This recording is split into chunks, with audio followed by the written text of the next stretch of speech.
నమస్కారం. పీసీఎన్ వార్తలకు స్వాగతం. వార్తల్లోని ముఖ్యాంశాలు.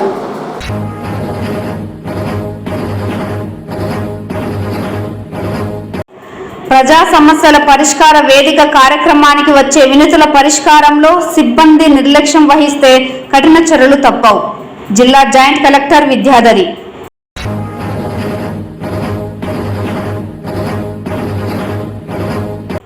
గ్రామాల నుంచి వచ్చే ఆదాయాన్ని గ్రామీణ అభివృద్ధికి ఖర్చు చేసే విధంగా చర్యలు చేపడుతున్నాం. పురపాలక శాఖ మంత్రి డాక్టర్ పొంగూరు నారాయణ.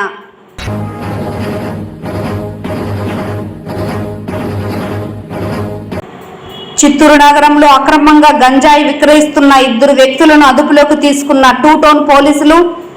1.5 కేజీ గంజాయి స్వాధీనం. కేసు నమోదు చేసి రిమాండ్కు తరలింపు.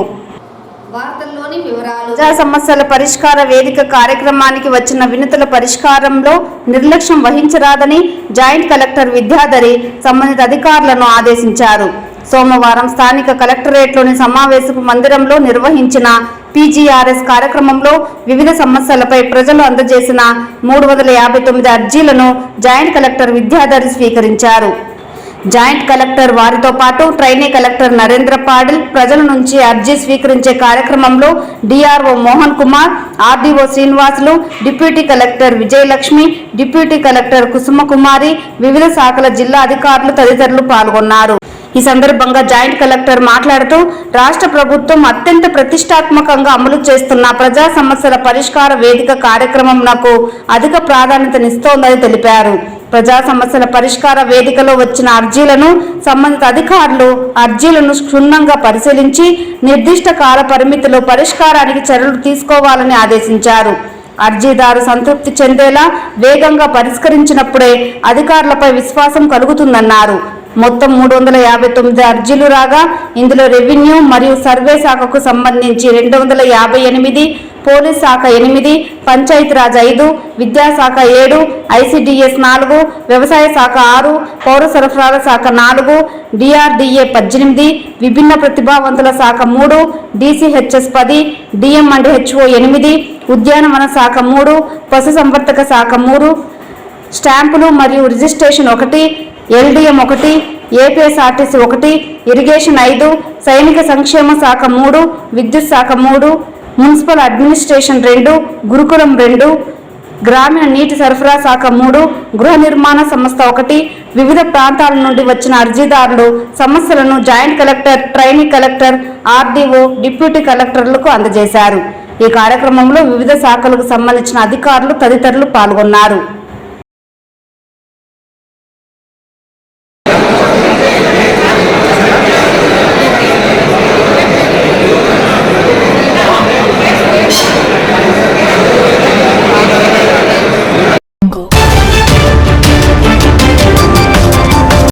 చిత్తూరు జిల్లా collector Sumit Kumar Facebook account ఐడిని కొందరు హ్యాకర్లు హ్యాక్ చేసి ఫేక్ ప్రొఫైల్ ఐడి ద్వారా డబ్బులు కాజేసిన ఘటన ఆలస్యంగా వెలుగులోకి వచ్చింది. వివరాల్లోకి వెళితే ఆగస్టు 22వ తేదీన కలెక్టర్ ఫేస్బుక్ ఐడిని కొంతమంది హ్యాకర్లు హ్యాక్ చేశారు. హ్యాక్ చేసిన ఐడితో కలెక్టర్ సుమిత్ కుమార్ డబ్బులు ఇవ్వాల్సిందిగా విజ్ఞప్తి చేస్తూ వారి మిత్రులకు సందేశాలు పంపారు. అయితే దీనిని నమ్మిన కలెక్టర్ స్నేహితులు కొంతమేర డబ్బులు కూడా హ్యాకర్లకు పంపిన అకౌంట్లు జమ చేశారు. ఇదే విషయం కలెక్టర్ దృష్టికి రావడంతో వెంటనే చిత్తూరు 2 టౌన్ పోలీస్ స్టేషన్లో కలెక్టర్ ఏఓ ఫిర్యాదు చేశారు. ఈ మేరకు 2 టౌన్ సిఐ నెట్టికంటయ్య కేసు నమోదు చేసి దర్యాప్తు చేపట్టారు. త్వరలోనే హ్యాకర్లను అదుపులోకి తీసుకుంటామని ఈ సందర్భంగా ఆయన మీడియాకు వెల్లడించారు. ఫేస్బుక్ అకౌంట్ను ఫేక్ గా ఒక అకౌంట్ క్రియేట్ చేసి ఒక సైబర్ ఫ్రాడ్స్టర్ ఫేక్ అకౌంట్ ని క్రియేట్ చేసి అందులో నేను ఇంట్లో ఉన్నటువంటి ఇంటి సామాన్లన్నీ కూడా అమ్ముకుంటున్నాను, నా దగ్గర డబ్బులు లేవు, దయచేసి నాకు హెల్ప్ చేయండి అన్నట్టుగా ఒక ఫేక్ అకౌంట్ క్రియేట్ చేసి సార్కు సంబంధించిన ఫ్రెండ్స్ లో ఉన్నటువంటి కొంతమందిని రిక్వెస్ట్ చేస్తూ కొంతమంది దగ్గర నుండి డబ్బులు అంటే అక్రమంగా డబ్బుని తన అకౌంట్లోకి వేయించుకున్నారనేది మనకి ఇచ్చిన ఫిర్యాదు. దాని మేరకు మనం ఒక కేసు కూడా అరెస్ట్ చేయడం జరిగింది. దానికి సంబంధించిన ఫేస్బుక్ ఫేక్ ఐడీను అట్లాగే కొన్ని పెట్టిన మెసేజెస్ను కూడా ఈ కంప్లైంట్తో పాటు మనకు ఇవ్వడం జరిగింది. దీని మీద ఎవరు ఈ ఫేస్బుక్ ఫేక్ ఐడిని క్రియేట్ చేశారు, దాని వెనుక ఎవరున్నారనే దాని మీద ఇన్వెస్టిగేషన్లో దర్యాప్తులో చేస్తున్నాం. తొందరలో ఈ వ్యక్తిని కూడా ట్రేస్ చేసి కోర్టు నందు చట్టం ముందు నిలబెడతాం. దయచేసి ఎవరైనా ఇలాగా విఐపిల యొక్క ఫేస్బుక్ కానీ ఇన్స్టాగ్రామ్ కానీ ఇంకేదైనా ఇతర ప్లాట్ఫామ్ ద్వారా ఎవరైనా డబ్బులు అడిగితే దయచేసి తొందరపడి నమ్మవద్దు. ఒక్కసారి సంబంధిత అధికారులు కానీ లేదా ఏదైనా పొలిటికల్ లీడర్లు ఉంటే రాజకీయ నాయకులు కానీ కన్ఫర్మ్ చేసుకున్న తర్వాతే మీరు ఆ వ్యక్తికి డబ్బులు ఇవ్వడం కానీ లేకపోతే అది ఫేక్ అని కానీ నిర్ధారించుకుంటే మంచిది. లేదంటే అనవసరంగా మనం డబ్బులు నష్టపోతాం. ఈ విధంగా ఏదైనా మీ దృష్టికి వస్తే వెంటనే పోలీస్ హెల్ప్ అయినా తీసుకుని దాన్ని నిర్ధారించుకుంటారని పోలీస్ తరఫున మీకు అందరికీ తెలియపరుస్తున్నాం. Thank you.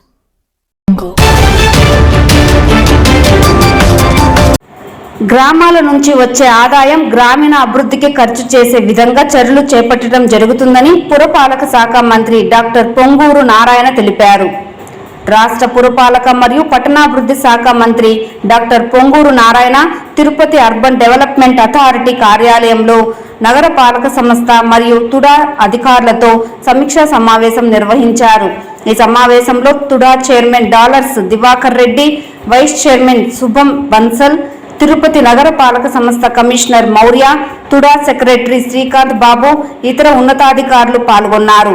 ముందుగా తుడా పరిధిలోని 9 నియోజకవర్గాలలో చేపడుతున్న అభివృద్ధి పనులు, మౌలిక వసతుల కల్పన, నూతన ప్రాజెక్టులు, తుడా మాస్టర్ ప్లాన్ ప్రతిపాదనలు, శెట్టిపల్లి భూముల వివరాలు, వాటి సమస్యలు, తుడా ఆదాయ వ్యయాలను పవర్ పాయింట్ ప్రెజెంటేషన్ ద్వారా తుడా చైర్మన్ డాలర్స్ దివాకర్ రెడ్డి మంత్రికి వివరించారు. ఈ సమీక్షలో ప్రధానంగా తిరుపతి నగర అభివృద్ధికి సంబంధించిన ప్రాజెక్టులు, ప్రజలకు మౌలిక వసతుల కల్పన, శుభ్రత, పచ్చదన ప్రోత్సాహం, డ్రైనేజ్ వ్యవస్థ బలోపేతం, సీసీ రోడ్ల నిర్మాణం, గ్రామాల పరిధిలో డ్రైన్స్ నిర్మాణం తదితర అంశాలపై చర్చ జరిగింది. తుడా పరిధిలో ఆదాయ వనరులు పెంచుకునే మార్గాలు చేపట్టాలని సూచించారు. తిరుపతికి ఐకాన్గా నిర్మిస్తున్న తుడా టవర్స్ వచ్చే ఏడాది జూన్ నాటికి పూర్తి చేయాలని కాంట్రాక్టర్ను ఆదేశించారు. శెట్టిపల్లి భూముల సమస్య రెవెన్యూ మంత్రితో మాట్లాడామని, త్వరలో పరిష్కారం లభించి అక్కడి రైతులకు ఫ్లాట్స్ కొనుగోలుదారులతో న్యాయం జరుగుతుందన్నారు. మంత్రి అధికారులకు స్పష్టమైన మార్గదర్శకాలను ఇవ్వడమే కాకుండా ప్రజలకు మెరుగైన సేవలు అందించడంపై దృష్టి సారించాలన్నారు. ప్రజా అవసరాలకు అనుగుణంగా పథకాలు రూపొందించుకోవాలని, నాణ్యతతో కూడిన అభివృద్ధి పనులు చేపట్టాలని సూచించారు. ఈ కార్యక్రమంలో తుడా మున్సిపల్ అధికారులు పాల్గొన్నారు. చక్కగా ప్రతి ఇంటికి వాటర్ వచ్చింది. అది వాళ్ళు Asian infrastructure investment bank first instalment ఇచ్చారు. రాష్ట్ర ప్రభుత్వం దానికి మ్యాచింగ్కి వదిలేసింది. అంటే గత రాష్ట్ర ప్రభుత్వానికి ప్రయారిటీ లేదు. ప్రజలు ఒక దగ్గర ఇల్లు కట్టుకున్నారంటే వాళ్ళు ఏమడుగుతారు, ఆ ప్రయారిటీ లేదు. అందుకనే 8,500 కోట్లు వచ్చిన ప్రాజెక్ట్ని వదిలేశారు, 5,350 కోట్ల ప్రాజెక్టు వదిలేశారు. మళ్ళీ ఈ ప్రభుత్వం రాగానే ఈ యొక్క ఏదైతే ప్రాజెక్టులు ఉన్నాయో ఆ ప్రాజెక్టులు రివైజ్ చేయించాము. ఏషియన్ ఇన్ఫ్రాస్ట్రక్చర్ ఇన్వెస్ట్మెంట్ బ్యాంక్ అనేది 5,350 కోట్లు మన జూన్కి అయిపోయింది. టైం గత జూన్కి అయిపోయింది, క్లోజ్ అయిపోయింది. మళ్ళా ముఖ్యమంత్రి గారు కేంద్రంతో మాట్లాడి దాన్ని రివైజ్ చేయించారు. దాన్ని కూడా ఈ నెలలో ఫైనలైజ్ చేస్తున్నాం. అదేవిధంగా స్వచ్ఛ భారత్ కింద 3,000 కోట్లు శాంక్షన్ చేసి కేంద్ర ప్రభుత్వం ఫస్ట్ ఇన్స్టాల్మెంట్ 250 కోట్లు ఇస్తే రాష్ట్ర ప్రభుత్వం దానికి మ్యాచింగ్ ఇవ్వాలంటే ఇవ్వక అది కూడా ఆగిపోయింది. దాన్ని కూడా ఇప్పుడు రివైజ్ చేసి అన్ని మున్సిపాలిటీస్కి ఈరోజు మున్సిపాలిటీలో ఉన్న చెత్త లెగసీ 123 మున్సిపాలిటీస్లో 85 లక్షల టన్నుల చెత్త మిగిలిపోయింది. ఇది సర్ఫేస్ లెవెల్కి. మళ్ళీ సర్ఫేస్ లెవెల్ కింద 20 లక్షలు ఉంది. ముఖ్యమంత్రి గారు గత అక్టోబర్ 2వ తేదీ మచిలీపట్నంలో స్వచ్ఛాంధ్ర స్వచ్ఛ భారత్ యొక్క మీటింగ్ జరిగేటప్పుడు శనివారం నాకు ఆదేశించారు. మంత్రి గారు మీకు ఆదేశిస్తున్నాను, 2025 అక్టోబర్ 2వ తేదీకి 85 లక్షల లెగసీ చెత్తని తరలించాలంటే నిన్నటి వరకు 73 లక్షలు తరలించారు అధికారులు. 73 లక్షలు పూర్తి అయిపోయింది. రేపు అక్టోబర్ 2వ తేదీకి 85 లక్షలు పూర్తి చేస్తున్నాం. వినాయక నిమజ్జనానికి కట్టమంచి చెరువు కట్ట వద్ద ఏర్పాట్లు వేగంగా పక్కాగా చేపట్టాలని కమిషనర్ నరసింహప్రసాద్ సంబంధిత అధికారులను ఆదేశించారు. సోమవారం కమిషనర్ ఎంహెచ్ఓ లోకేష్, ఎంఈ వెంకట్రామిరెడ్డితో కలిసి చెరువు కట్ట వద్ద చేపడుతున్న ఏర్పాట్లను పరిశీలించి అధికారులకు పలు సూచనలు ఇచ్చారు. వినాయక నిమజ్జనం సందర్భంగా తీసుకోవాల్సిన జాగ్రత్తలు, చేపట్టవలసిన ఏర్పాట్లు, ఉద్యోగులు, సిబ్బంది కేటాయింపు, విధుల నిర్వహణ తదితర అంశాలపై చర్చించారు. చెరువులో వినాయక విగ్రహాల నిమజ్జనానికి అవసరమైన మేర నీటిని ప్రత్యేక వేదికను సిద్ధం చేయాలన్నారు. బ్యారికేడ్ల నిర్మాణం, లైటింగ్, నీటి సరఫరా, మొబైల్ టాయిలెట్ల ఏర్పాట్లపై చర్చించారు. పెద్ద విగ్రహాలను నిమజ్జనం చేయడానికి క్రేన్లు అందుబాటులో ఉంచాలన్నారు. చెరువు కట్ట వద్ద చేపడుతున్న పారిశుద్ధ కార్యక్రమాలను పరిశీలించారు. నిమజ్జనం సజావుగా విజయవంతంగా సాగేందుకు వీలుగా ప్రజారోగ్య విభాగం, ఇంజనీరింగ్ విభాగం నుంచి అధికారులు, సిబ్బంది కేటాయింపు, విధుల నిర్వహణ పూర్తి చేయాలన్నారు. మొబైల్ టాయిలెట్లను అందుబాటులోకి తేవాలని, మెడికల్ క్యాంప్ ఏర్పాటు చేయాలన్నారు. ఈ కార్యక్రమంలో డిఈ శ్రావణి, శానిటరీ ఇన్స్పెక్టర్లు, కార్యదర్శులు పాల్గొన్నారు.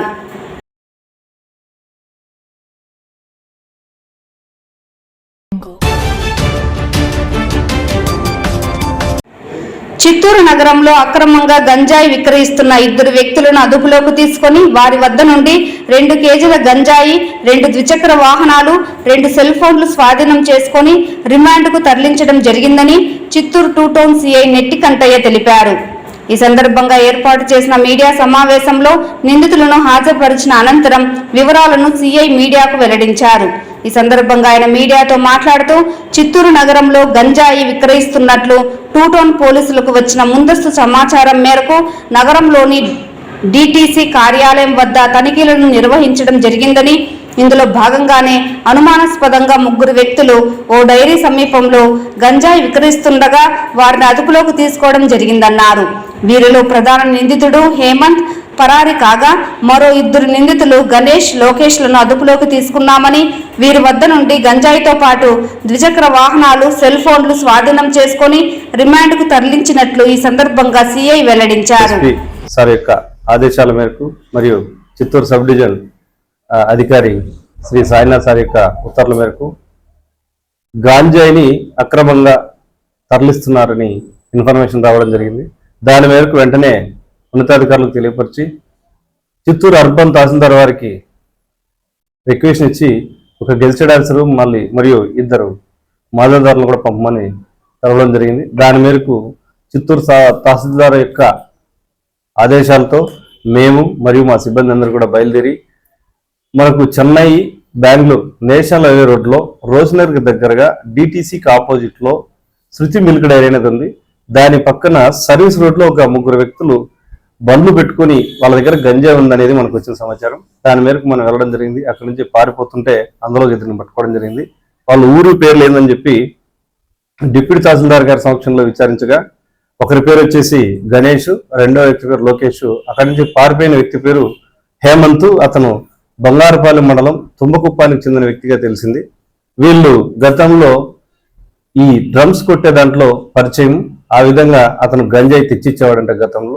ఆ తెచ్చిచ్చిన గంజాయిని చిన్న చిన్న ప్యాకెట్లుగా తయారు చేసుకుని కాలేజీ స్టూడెంట్స్ కి మరియు ఎవరైనా ఈ గంజాయి తాగే వాళ్ళు అడిగితే వాళ్ళకు ఒక ప్యాకెట్ 400 నుంచి 700 రూపాయల దాకా అమ్ముకుంటారంట. అది 50 గ్రాములు కాదు, 7 గ్రాములే ఉంటుంది. అది అంత కాస్ట్తో అమ్ముకుని డబ్బులు సంపాదించుకునే వాళ్ళు. బట్ ఇది తల్లిదండ్రుల యొక్క సర్లెన్స్ లేకపోవడం కూడా ఒక కారణం. ఎందుకంటే పిల్లలు చిన్న వయసు, ఒక్కొక్కరికి 19, ఒకరికి 21 ఇయర్సే. సో ఈ చిన్న వయసులో ఇలా గంజాయికి లేదా గంజాయి వ్యాపారానికి అలవాటు పడితే అందులో బలయ్యేది వీళ్ళే. కాబట్టి యువతని పిడదావ పట్టించడానికి వీళ్ళ యొక్క స్వార్థానికి, వీళ్ళకి వచ్చే ఆదాయానికి ఎంతోమంది యువతను నాశనం చేస్తున్నారు, ఈ గంజాయికి బానిసలు చేస్తున్నారు. కాబట్టి వీళ్ళని ఇద్దరిని కూడా అరెస్ట్ చేయడం జరిగింది. ఇంకా A1 హేమంత్ వచ్చి పరారులో ఉన్నాడు. త్వరలో అతను కూడా అరెస్ట్ చేస్తాం. వీళ్ళ దగ్గర నుండి 1.5 కేజీ గాంజాయి, 2 2 వీలర్స్, అట్లాగే వాళ్ళ దగ్గర వాడుతున్న 2 సెల్ ఫోన్లు కూడా సీజ్ చేయడం జరిగింది. దీన్ని ఈరోజు నిన్న అరెస్ట్ చేసి ఈరోజు వాళ్ళని జ్యుడిషియల్ రిమాండ్కి పంపడం జరుగుతుంది. కాబట్టి దయచేసి కూటమి ప్రభుత్వం అధికారం చేపట్టిన వెంటనే ఎన్నికల మునుపు ఇచ్చిన సూపర్ 6 హామీలలో భాగంగా రాష్ట్ర ముఖ్యమంత్రి నారా చంద్రబాబు నాయుడు ఆదేశాల మేరకు రాష్ట్ర విద్యాశాఖ మంత్రి నారా లోకేష్ డిఎస్సి నోటిఫికేషన్ విడుదల చేయాలని తొలి సంతకం చేశారు. ఇందులో భాగంగా రాష్ట్ర వ్యాప్తంగా 16,347 టీచర్ పోస్టులను విడుదల చేశారు. కూటమి ప్రభుత్వం బడుగు బలహీన వర్గాలైన ఎస్సీ, ఎస్టీ, మైనార్టీ అభ్యర్థులకు ఉచిత డిఎస్సి కోచింగ్ సదుపాయం కల్పించింది. ఈ మేరకు జిల్లాలోని సాంఘిక సంక్షేమ, మైనార్టీ సంక్షేమ శాఖ నుంచి ఎన్నిక కాబడిన విద్యార్థులతో పాటు జనరల్ విద్యార్థులకు కుట్టి స్టడీ సర్కిల్ నందు డిఎస్సి కోచింగ్ ప్రభుత్వం ద్వారా ఇప్పించారు. ఈ నేపథ్యంలో ఫలితాలు విడుదల కాగా సోమవారం కుట్టి స్టడీ సర్కిల్ నిర్వాహకులు మీడియాతో మాట్లాడారు. రాష్ట్ర ప్రభుత్వం తొలిసారిగా చిత్తూరు నగరంలోని ఎస్సీ, ఎస్టీ అభ్యర్థులకు చిత్తూరు నగరంలో కోచింగ్ సెంటర్ను ఏర్పాటు చేయడం జరిగిందని, ఇందులో భాగంగానే తమ కోచింగ్ సెంటర్లో రాయలసీమ జోన్కు సంబంధించి కడప, అనంతపురం, కర్నూలు, నెల్లూరు అభ్యర్థులు డిఎస్సి కోచింగ్కు రావడం జరిగిందని, వీరిలో ఎస్సీ, ఎస్టీ, మైనార్టీ, జనరల్ అభ్యర్థులు 150 మందికి పైగా డిఎస్సిలో ఉత్తీర్ణత సాధించారని, పలమనేరు నియోజకవర్గం ఎస్సీ వర్గానికి చెందిన రమేష్ జిల్లాలో ప్రథమ స్థానం సాధించగా, ఎస్టీ వర్గానికి చెందిన ప్రశాంత్ 3వ స్థానం సాధించారని, జిల్లాలో గల ఏకైక ఉర్దూ స్థానాన్ని సబీనా రహమతునిసా సాధించగా, బయాలజీ విభాగంలో నరేంద్ర 7వ స్థానాన్ని సాధించడం జరిగిందన్నారు. ఉత్తమ ఫలితాల కోసం అనేక మంది అభ్యర్థులు కుట్టి స్టడీ సర్కిల్ నందు కోచింగ్కు వస్తున్నారని, రాష్ట్ర విద్యాశాఖ మంత్రి నారా లోకేష్ బాబు ప్రతి ఏటా డిఎస్సి విడుదల చేయడం జరుగుతుందని తెలిపారని, కావున 2025వ సంవత్సరం డిఎస్సిలో తక్కువ పర్సెంటేజ్తో అవకాశం కోల్పోయిన అభ్యర్థులు, నూతన అభ్యర్థులు సైతం డిఎస్సి ద్వారా ఉద్యోగం పొందవచ్చునని, అలాగే తమ కోచింగ్ సెంటర్ నందు డిఎస్సితో పాటు కానిస్టేబుల్, గ్రూప్ 2, సచివాలయ ఉద్యోగ అవకాశాల కోసం కోచింగ్ ఇవ్వడం జరుగుతుందని తెలిపారు. రోజు నుంచి మనకు కౌన్సిలింగ్ అంటున్నారు. ఈ కౌన్సిలింగ్లో కూడా మనకు సాంఘిక సంక్షేమ శాఖ ద్వారా సెలెక్ట్ అయినటువంటి విద్యార్థుల్లో ఎస్సీ డిపార్ట్మెంట్ నుంచి దాదాపుగా 23 మంది, 17 మంది ఎస్టీ డిపార్ట్మెంట్ నుండి మనకు సెలెక్ట్ కావడం జరిగింది. అయితే కట్ ఆఫ్లు ఎక్కువగా ఉండడం వల్ల చాలామంది 70 మార్కులు, 74 మార్కులు వచ్చి ఉద్యోగాలు కోల్పోవడం కొంత బాధాకరమైన. మన ప్రభుత్వం నిర్వహించినటువంటి ఈ కార్యక్రమంలో ఎక్కువ మంది సెలెక్ట్ కావడం ద్వారా పేద మధ్యతరగతి విద్యార్థులకు కూడా కోచింగ్ అనేది, కార్పొరేట్ కోచింగ్ అనేది మనం అందుబాటులోకి తీసుకురావడం అనేటువంటి జరిగింది. అలాగే మైనార్టీ సాంఘిక సంక్షేమ శాఖ ద్వారా మనకు చిత్తూరు, పలమనేరు బ్రాంచులు రెండింటి నుంచి 180 మందికి శిక్షణ ఇవ్వడం జరిగింది. అందులో బీసీఈ కేటగిరీ నుంచి మనం దాదాపుగా 20 మందిని సెలెక్ట్ చేయడం జరిగింది. ఇలా మన చిత్తూరు జిల్లా వాసులే కాకుండా ఈ సాంఘిక సంక్షేమ శాఖ ప్రోగ్రాంలో మనకు ఇతర జిల్లాల నుంచి కూడా రావడం జరిగింది. ఇతర జిల్లాల్లో అనంతపూర్ నుంచి వచ్చినటువంటి విద్యార్థులకి జిల్లా స్థాయిలో 2వ ర్యాంకు, 4వ ర్యాంకు, అలాగే మన చిత్తూరు జిల్లాలో ఉర్దూ మీడియం సోషల్ స్టడీస్ విభాగంలో జిల్లాలో ఒక పోస్ట్ ఉంటే ఆ ఒక్క పోస్టును కూడా మన విద్యార్థి కైవసం చేసుకోవడం అనేటువంటిది చాలా గొప్పగా, చాలా హ్యాపీగా ఫీల్ అవుతూ ఉన్నాం. అదేవిధంగా జిల్లా స్థాయిలో స్కూల్ అసిస్టెంట్లో 7వ ర్యాంకు నరేంద్ర అనేటువంటి విద్యార్థి 7వ ర్యాంక్ సాధించడం, అలాగే ఉషా అనేటువంటి అమ్మాయి 11వ ర్యాంక్ సాధించడం, అలాగే ఎస్టీ విభాగంలో ఎస్టీ విభాగంలో జిల్లా స్థాయిలో మోటా ప్రశాంత్ అనేటువంటి వ్యక్తి 3వ ర్యాంక్ సాధించడం అనేటువంటిది మనం అత్యుత్తమ ప్రతిభ కనబరిచినటువంటి విద్యార్థుల్ని మనం చెప్పడం జరిగింది. ఇలాగే మరికొన్ని ప్రోగ్రాంలు ప్రభుత్వం నుంచి కేటాయించి ఇలాంటి పిల్లల్ని ప్రోత్సహించాలని కోరుకుంటూ సెలవు తీసుకుంటాం. స్థానిక విజయం ఇన్స్టిట్యూట్ ఆఫ్ టెక్నాలజీ మొదటి సంవత్సరం ఇంజనీరింగ్ విద్యార్థులకు ఓరియంటేషన్ ప్రోగ్రాం కార్యక్రమాన్ని సోమవారం నిర్వహించారు. ఈ కార్యక్రమానికి ముఖ్య అతిథిగా ఎమ్మెల్సీ మరియు ఆంధ్రప్రదేశ్ ప్రభుత్వ విప్ డాక్టర్ కంచర్ల శ్రీకాంత్ హాజరయ్యారు. ఈ సందర్భంగా ఆయన మాట్లాడుతూ విద్యార్థులు మొదటి సంవత్సరం నుంచే ప్రణాళికబద్ధంగా తమ యొక్క నైపుణ్యాలను పెంచుకోగలిగితే దానికి అనుగుణంగా రాష్ట్ర ప్రభుత్వం కూడా క్వాంటమ్ టెక్నాలజీ మరియు ఆర్టిఫిషియల్ ఇంటెలిజెన్స్ టెక్నాలజీలపైన రానున్నటువంటి కాలంలో అనేకమైన అవకాశాలు విద్యార్థుల ముంగిట ఉంటాయని, వాటిని అందిపుచ్చుకోవటానికి కావలసిన నైపుణ్యాలను పెంచుకోవాలని, దానికి కావలసిన ఇన్ఫ్రాస్ట్రక్చర్ ఫెసిలిటీ అన్ని విజయం కళాశాలకు ఉన్నాయని తెలియజేశారు. పూతలపట్టు ఎమ్మెల్యే డాక్టర్ కలిగిరి మురళీమోహన్ మాట్లాడుతూ గ్రామీణ ప్రాంత విద్యార్థులకు విజయం విద్యా సంస్థలు ఒక కల్పవృక్షమని, ఈ వృక్షం నీడలో ఫలప్రదమైన జీవితాలు మీకు అందుతాయని, క్రమశిక్షణతో ప్రతి విద్యార్థి చదువుకోగలిగితే భవిష్యత్తులో ఉద్యోగాలు మిమ్మల్ని వెతుక్కుంటూ వస్తాయని తెలియజేశారు.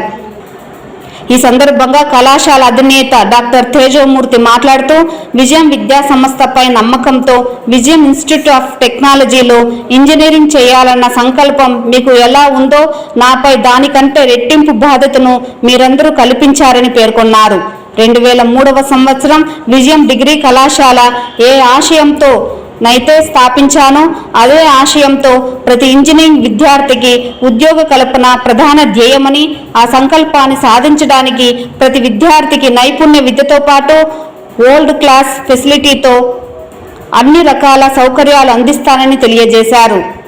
ఈ కార్యక్రమంలో విజయం విద్యా సంస్థల అకాడమిక్ డైరెక్టర్ శైలజామూర్తి, విజయం ఇంజనీరింగ్ కాలేజ్ ప్రిన్సిపల్ గోపి పాల్గొన్నారు.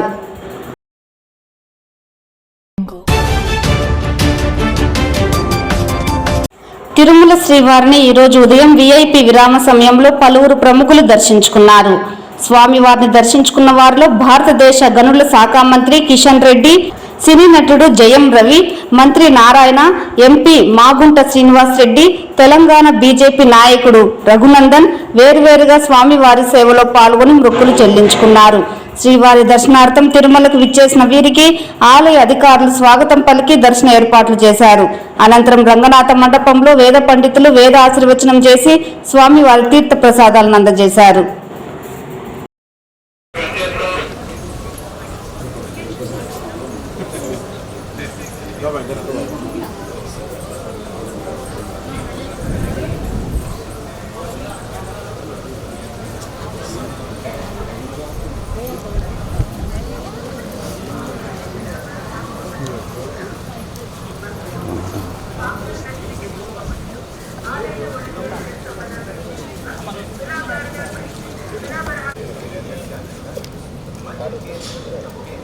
Okay sir. Okay photo.